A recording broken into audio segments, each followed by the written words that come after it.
so my name is Taylor McCammon, and today I'm going to be showing you guys how to make a genealogical tree.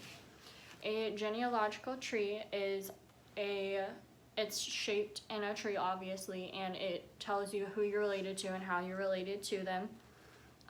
A lot of families are large and complex, so you're not always able to know who all you're related to or how, and they can also be extremely confusing if you're not close with your family members. So I have a way for you to figure out who you're related to and how.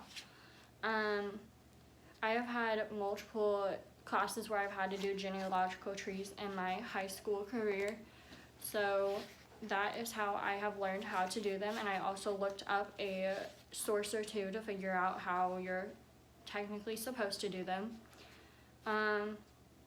The genealogical tree that I made takes approximately 3 materials and 4 steps, so it's not that complicated, but you can make them more complicated.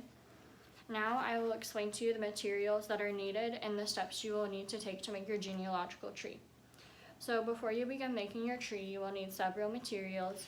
The first one is a large piece of blank paper, or you can print off a paper with a tree on it already.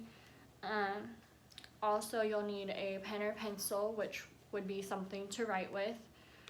And finally, you will need your knowledge, because if you don't know who you're related to or how or where to get that information, then you will not be successful in making your tree. And once the materials are gathered, you will need to know the steps to make your genealogical tree. A basic genealogical tree requires 4 steps. And the first one is, if you have a blank sheet of paper, you can choose to draw your own tree on it, or you can just put boxes around the names of the people that you're related to. You can also print off a paper that already has a tree on it. Next, you will need to start with your name or your grandparents' name.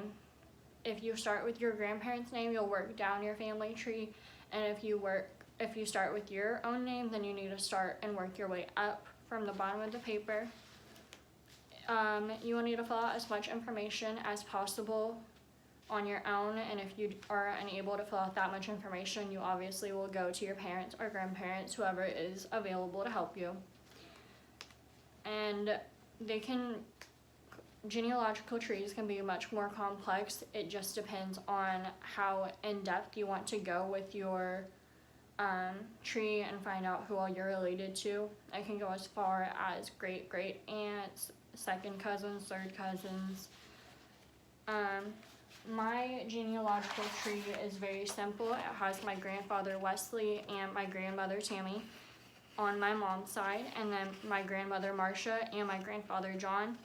And then my grandma Marcia and grandpa John had my father, who is also John, and then my grandmother Tammy and my grandpa Wesley had my mom, which is Haley, and then there's me, and that's just an example of a very simple family tree. So today we learned how to make a simple genealogical tree and what steps can be taken. You also learned what a genealogical tree can do, and I hope you guys found this very useful and helpful, so now you may be able to go on and make your own genealogical tree to find out who you are related to.